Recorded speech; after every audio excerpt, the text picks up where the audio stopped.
Visit licensureexams.com and try our samples completely free of charge.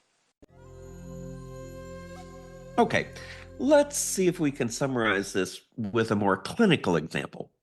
If a client's long-term goal is to improve overall physical health over the next year, long term, some short-term goals might include exercise for 30 minutes 3 times a week for the next month, or reduce daily intake of soda by half for the next 2 weeks, or don't eat so much sushi made by amateurs. Uh-huh. And the treatment objective to support these short-term goals could be join a local gym and attend an introductory fitness class by the end of this week, and keep a daily food diary to track sugar consumption starting tomorrow.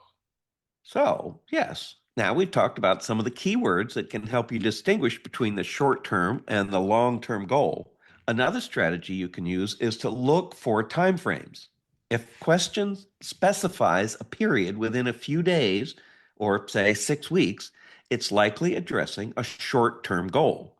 If it mentions several months or even years, then of course you're looking at a long term goal. All right. Let's reinforce this with a quick exercise. I'll give you a few scenarios and you try to identify the treatment goal and see if it's short term or long term. You ready? Got it. Ready. Okay. Scenario 1. A client wants to learn techniques to decrease the frequency of panic attacks from 12 per week to no more than 1 per week.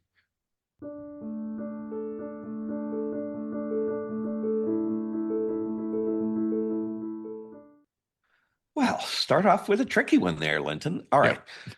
Learning the techniques would be a short-term goal. It's specific and doable in the immediate near-time future. Okay. If the question was just about reducing panic attacks from 12 to no more than 1 a week, that would be a long-term goal because achieving that goal would probably take several months. Correct. You got that one. So, scenario 2. A client aims to develop and maintain healthy coping mechanisms for stress.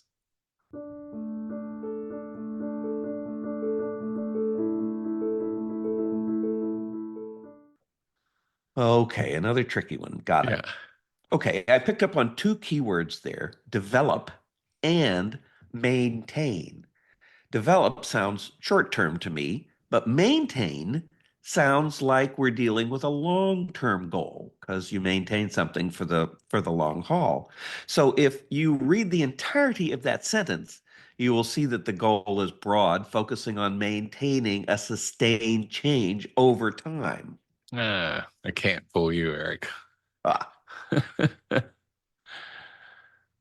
Client is working on eliminating instance of drinking and driving behavior. How about that one?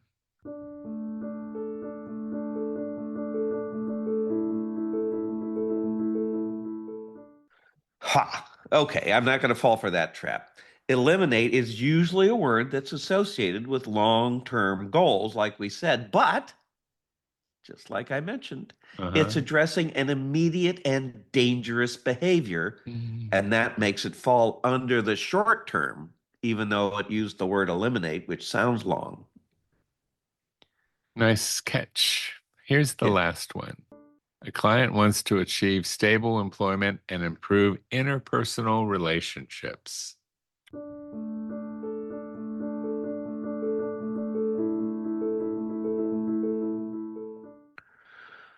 Okay, that's definitely a long-term goal. It's focused on broader life changes and would take more than just a few weeks to accomplish.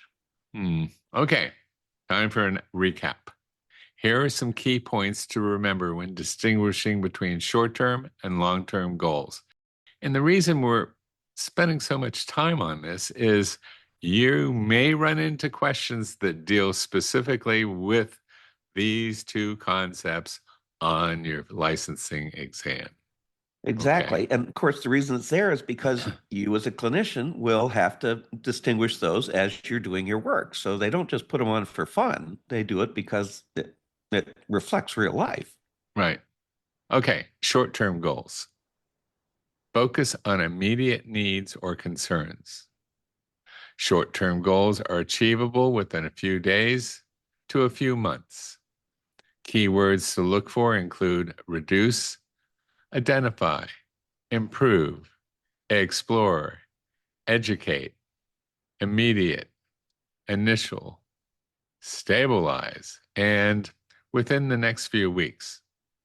Long-term goals aim at a broader, more enduring changes. Usually takes several months to years to achieve. Keywords to look for include eliminate, resolve, ultimate, master, over the next 12 months, and eventually. And remember, the caveat to words like eliminate and master being exclusive to long-term goals is, just like we saw, when the client's behavior is dangerous or illegal, you can and should choose to try to eliminate those behaviors in the short term, like eliminate suicidal ideation, eliminate instances of drinking and driving. And you can choose to master basic skills or master a specific number of skills, as in baby steps, as a short-term goal. For example, master 2 mindfulness exercises or master basic breathing techniques. And treatment objectives support goals by breaking them down into smaller, achievable steps. So when you're faced with multiple choice question about treatment goals, here's the process you can use to narrow down your answer choices.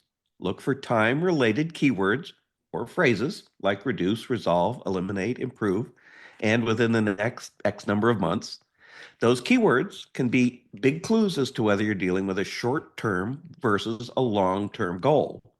Next, determine how long the goal will take to achieve. Is it something that can realistically be accomplished in a few months or less? If so, think short-term goal. Or will it take several months to a year or even longer? If so, think long-term goal. Also, consider the complexity of the goal and whether it's a stepping stone to a larger change.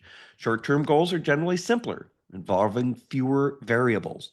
Long-term goals are more complex and are broken down into short-term goals, which can be further broken down into those little bite-sized treatment objectives. Something just crossed my mind, Eric. I think it might be something that individuals taking the exam might fall prey to. If they have a diagnosis, let's say personality disorder, most of those take a really, really long time to deal with. Or a lifetime, yes. Yeah. Would that mean that you wouldn't have any short-term goals dealing with that particular diagnosis? Well, that's kind of the thing that gives it the hopeless feeling, isn't it? That when you look at a personality disorder that everybody will take years and years to fix, it makes it look like such a big chunk. But it's like the joke about eating the elephant. How do you eat one bite at a time. Okay. The fact is that when you look at the big thing, the whole idea of breaking it down into the objectives is that a lot of work research-wise has gone into figuring out how to make those manageable objectives down into the bite-sized treatment goals or treatment objectives, so that you can say, instead of, lay down on the couch for the next 12 years and we'll see what we can do, as opposed to, what is something you can do today, this week, this month, both as a realistic goal to put down in your own notes, but also to not make it such a hopeless thing for the client themselves, right? Okay, got it. Well, that's the long and short of it. So until our next podcast, remember, it's in there. It's in there. Absolutely. Thanks, Linton. Thanks, Az.